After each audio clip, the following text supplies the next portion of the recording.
Hello મિત્રો, ગુજરાતી બ્લોગમાં તમારું સ્વાગત છે. છેલ્લા 6 મહિનાથી હું મારા સાસુનું આ બધું કામ કરું છું ઘરે. અત્યારે પોઝિશન એવી છે કે આ જે પેશાબની કોથળી છે એ એમના હાથે છે ને અંદર હાથ નાખી કાઢી નાખે છે, ખેંચી નાખે છે.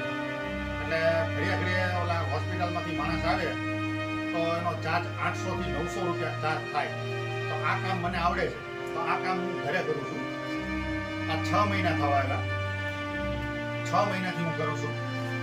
અને આ બીમારીનો ખાટલો તો તમને બધાને ખબર જ છે કે બીમારીનો ખાટલો આવે એટલે કેવું બધું થાય ઘરમાં. ત્યારે કન્ડિશન એવી છે કે એ અંદર હાથ નાખી દે છે, હકીસની અંદર હાથ નાખે છે અને બધા હાથ કુવાળા ને ખરાબ હાથ, ગંદકીવાળા હાથ કરે છે.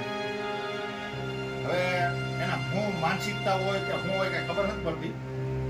સમજે બધું, એને ખાવું હોય તો કે, પાણી પીવું હોય તો કે, પણ એ એના મનની આમ મનથી જે કરવું હોય ને એ જ કરે. આપણે જે કેવી ને એ નથી કરતા. હવે અત્યારે એને હું નવડાવવા માટે લઈ જાઉં છું. અમને કાલની પરમદીપ નવડાવ્યા છે અને આજે પાછા લઈ જાઉં છું. એટલે અઠવાડિયામાં 3 વખત 4 વખત નવડાવવાના થાય, કારણ કે અંદર હાથ નાખી દે બધું બગાડે છે. તો હવે એમ થાય કે હાથ બાંધીને રાખવા કે ન રાખવા. હવે અમને અમે કન્ફ્યુઝ થઈ ગયા છે કે આનું શું કરવું. હવે હાથ બાંધવી તો અમને એમ થાય કે ભાઈ એને કંઈક ખંજળ આવ્યું હોય, એને કામ હોય તો એ કાંઈક કરી ન શકે. તો હવે તમે જુઓ, આપણે એના હાથની કસરતનું કીધું હતું. આ હાથની કસરત નથી કરતા, એના કારણે હાથ જુઓ, આ હાથ વાંકા થઈ ગયા છે. આ આંગળા, આ કસરત નથી કરવા, એને એક્સરસાઇઝ નથી કરવી આ આંગળાની. એને ઘણું સમજાવી કે એક્સરસાઇઝ કરો, આમ કરો, પણ એ હાથેથી જો હાથ ભગવાને હાથ હારો દીધો છે. આ પગ, આત્મવિશ્વાસ પોતાની અંદર હોય ને તો જ આપણે કાંઈક કરીએ છીએ. પોતાનો આત્મવિશ્વાસ ન હોય તો આપણે કાંઈ ન કરીએ. કારણ કે એને જાતે પોતાને કાંઈ કરવું નથી એટલે ઊભા ન થઈએ. પણ હા, ડોક્ટરે એવું ઘણું બધું કીધું કે ભાઈ આવા પેશન્ટો ઘણા બધા ઊભા થયા, તો આ ઊભા કેમ નથી થતા?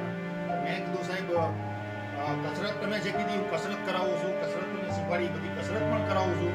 તો કે મેં વિડીયો તમારા જોયા, સાહેબે મને ડૉક્ટર સાહેબે કીધું. તો એ કે તો કેમ આમ? તો કે ભરતભાઈ એક કામ કરો, એના પોતાને આત્મવિશ્વાસ નહીં હોય એટલે એ નહીં કરી શકે.